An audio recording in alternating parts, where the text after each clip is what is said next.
What's going on, guys? My name is Sam and I am the founder of a company called Bold Faith Junk Removal. I did not write a script because I like videos like this where I'm telling a story to be really genuine and honest and raw. So I was recently inspired by just the number of YouTube videos out there that talk about people that leave a corporate job to go start a business. And, I was kind of thinking to myself, I was working a corporate job for such a short period of time that sometimes I don't even consider myself to have ever worked a corporate job, but I genuinely did. So a little bit of backstory, I got out of college with a really, really bad degree. It was from a good school, I feel like, but it was an interdisciplinary studies degree, which was basically like as many different disciplines mixed into one as possible because I was trying to graduate as fast as possible. I played college basketball for 3 years, and in that time, my education was not necessarily the number one priority to the school and sometimes to myself, because I just kind of figured, if I have a degree, I'll be able to get hired, right? That was not necessarily the case. I was only really able to get jobs for some of these marketing firms or, kind of like salesy, almost telemarketing kind of places. And so I got a job at a place called Dun & Bradstreet, and, I don't have any sort of problem talking about what Dun & Bradstreet does and why I did not want to be a part of that business. Basically, they sell small business solutions. So they're selling credit builders, they're selling marketing, they're selling, X, Y, and Z. I was very excited for the first month that I was working there because I had never really had a real 9-to-5 job. I'd worked part-time at my local YMCA, so I'd never really done a whole lot. And so I was really excited to have a 9-to-5 and feel like I was finally making good money, supporting my family. So at the time it was just me and my wife is an accountant, and she got a really good degree from a really tough school, one of the best accounting schools in the country, and she was able to get a job really quickly and make really good money. And so me being the competitive guy that I am, I was like, okay, I want to be the breadwinner. One of these days we're going to have a kid and, hopefully a big family, and I want my wife to be able to stay at home. It's just a conviction that I have. It's not for everybody, but I really want her to be able to, raise our kids and really teach them about Jesus. And I feel like so much of public school and even sometimes private school can be a little bit dangerous for your kids to grow up with absolutely no supervision. Kind of a side tangent, but that's kind of what my motivation was for why I wanted to make a good bit of money. You may disagree with me, but that was my motivation. So anyway, fast forward, I get the job. I'm super excited. There's 2-ish weeks of training. They were trying to really expedite the training process and hurry up and get us onto the phones because, as I would later find out, they went through employees very quickly. So they kind of employed the approach of, we bring in 10, 15, 20 people, and at the end of the first month or two, we're probably only going to have 2 or 3 people left. At least that was the case with my class that was coming in.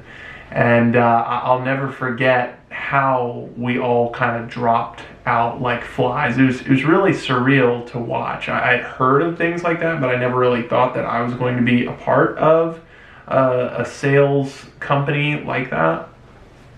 And so, I was really excited to get on the phones and to sell to people. I wasn't huge on the idea of cold calling people, but I figured, this company, they have been in business because they were able to sell their product to people. So if I follow these steps, if I listen to my trainers, that I'm going to be able to make sales. And what I found, the longer that I stayed with the company, and I only stayed there for a month, so it kind of sounds like I'm being dramatic, but what I found was the people that I was able to sell to typically were folks that I did not think knew any better. And a lot of the time it was me trying to convince someone that had their last $100 to $500 to spend on a business, on their business, because I was talking to small businesses, remember, so it's a thing close to my heart, now owning a small business. But I was trying to talk those people into giving me at this company their last $100, $200, $300, $400, $500, maybe even $1,000 to buy this solution from my company that I had never used for a day in my life. Now, on this YouTube channel, I know that I'm just starting out, but I will never, ever recommend a product or be sponsored by a product that I do not personally believe in. Now, if I was a really big YouTuber, that would be when I'd be like, and now here's my awesome product that I'm sponsored by. But yeah, someone please sponsor me, help me pay my bills. But yeah, so it was a real crisis of morality. And I found myself being burnt out because, you know, we were doing well over 100 cold calls a day most times. At least I was, because I was trying really, really hard. I believe that if you're going to do something, even if you're miserable doing it, you need to give it your 100%. Number one, because I'm competitive, like I said earlier. And number two, because I feel like I'm representing Jesus Christ in this world as a Christian. And so, in large part due to my faith and the fact that I did not know, you know, if this was something that I should be selling, I even asked some of my coworkers, and I got an answer from one of my coworkers that really changed my attitude and made me want to quit immediately. So I asked him, if you were going to be approached by your son or a family member in general, I think I said your son. If you're going to be approached by your son about how to start a business, how to build business credit, how to advertise, whatever, would you sell our products that we are selling to your son? And he looked at me, he paused for a minute, and he just said, no. I would not do that.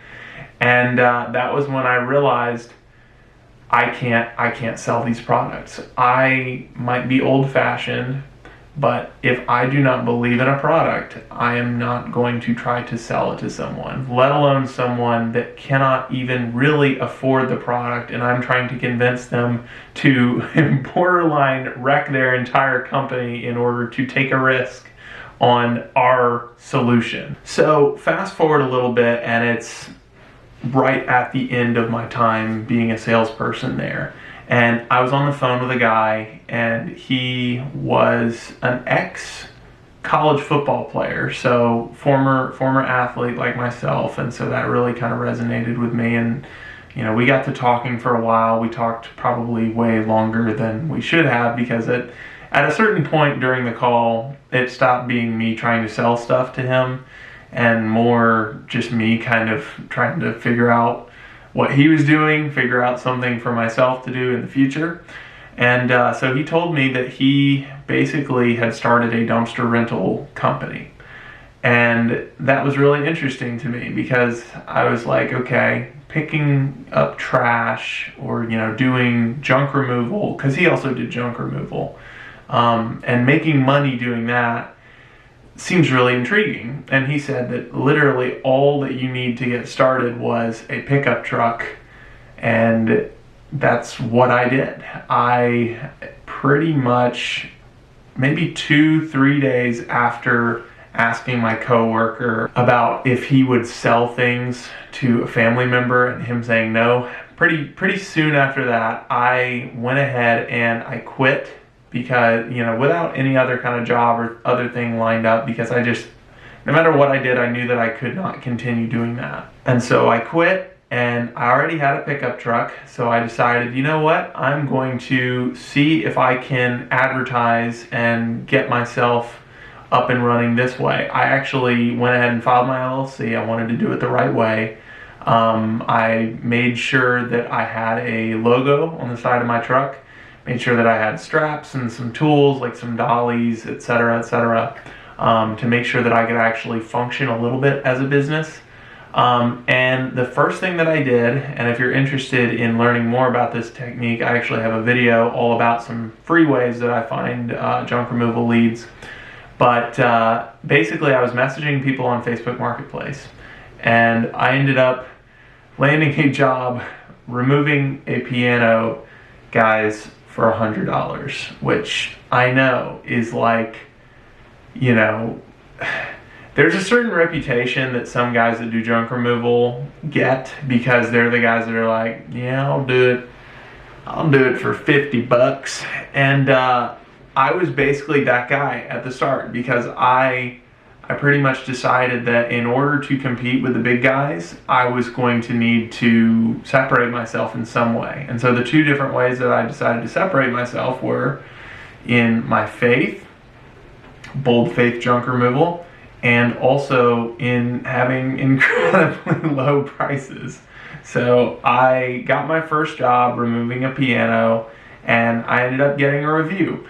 And if you are going to go down the path that I go down, make sure that your Google business page is set up so that if you're doing jobs for dirt cheap, you can at least be accumulating reviews. Ask people for reviews, send them the link, copy and paste the link from your notes with a little script so that after every single job you can just send that to somebody. Because that's kind of how I had to get my start and cut my teeth.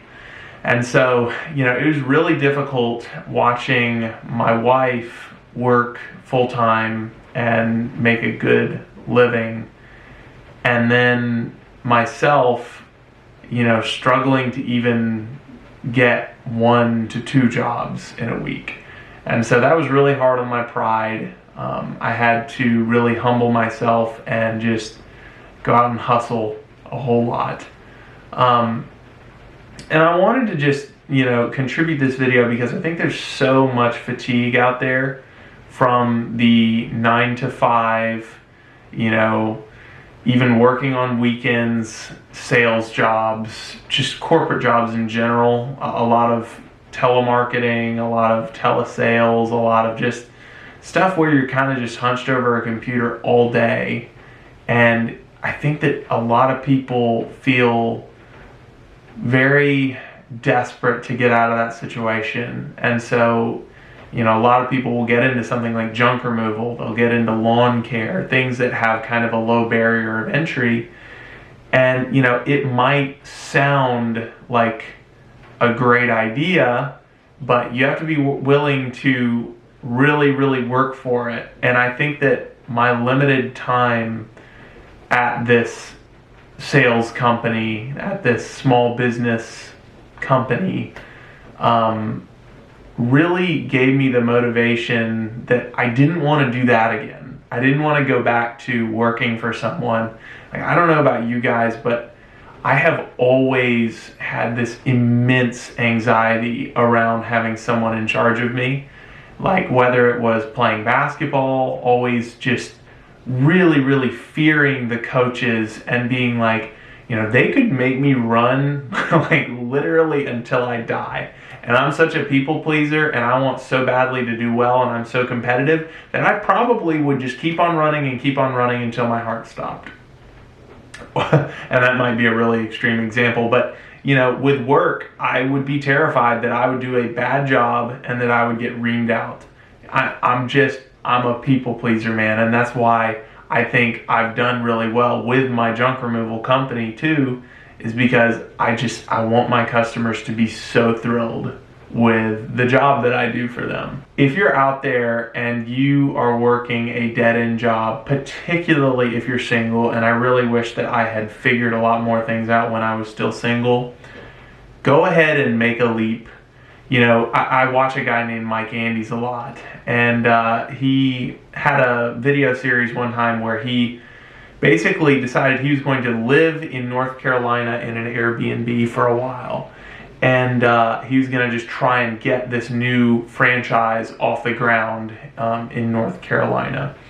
And so he did heavy boots on the ground. Like, he went and hung, thousands of door hangers. He was out on top of his truck, holding a sign up over his head that said, Augusta, lawn care, whatever, pull over here and I'll give you a live quote. Like, if you want it, like, you could really go out there and do it. Like, it kind of reminds me of, like, on YouTube, or on any social media, you know that at any point, like, you could go out and do something that was so stupid and make yourself really famous. Like, there's this one guy, he just basically decided, I'm gonna crash into a McDonald's and just like document it. And I mean, you know, the guy got really famous, which, like, duh, of course you could get famous. Like, that opportunity is always out there. It's like, how badly do you want it? Like, the guy that crashed into that McDonald's really wanted to be famous. Like, how badly do you want your business to succeed? Like, do you want it hanging thousands of door hangers, humiliating yourself, holding a sign, you know, in the middle of oncoming traffic? Is that how bad you want it? Or, like, is that job, that 9-to-5 job, you know, dead-end job with your boss hanging over you, is that not that bad? Are you motivated to escape that? For me, I was. And that's why I'm doing what I'm doing now. And even though it is a serious struggle sometimes, and there are so many times that I wish so badly that I was a W-2 employee, because I wouldn't have to pay an extra, I think it's like 7.5% on my taxes. I would possibly have a lower rate on my insurance and different things like that. But the freedom that it allows me, you know, like today, my son had a doctor's appointment, and it's for like a really, you know, serious thing that he needed this doctor's appointment, and I wanted to go, you know, with my wife to go to that appointment. And because of my own control over my schedule, I was able to go to it. And that, to me, is like, that's priceless. So don't be afraid to make a little bit less money, particularly if you're not married and don't have kids. If you are married and you have kids, you know, you can still take my advice. Just tread a little bit more lightly, and above all things, make sure that you pray first and foremost. Make sure that the Holy Spirit is in whatever you're doing, because God really wants you to go to Him first. I kind of rambled during this video. I had a feeling that I would, because it's not scripted. If you want more content like this, you want to learn more about my backstory, some more advice, I do a lot of junk removal vlogs, subscribe to the channel. And I know that every single YouTuber asks for that, but seriously, like, if you're interested in my content, hit the subscribe button. Like, it doesn't cost you anything. Anyway, guys, I will see y'all in the next video, and thanks for watching.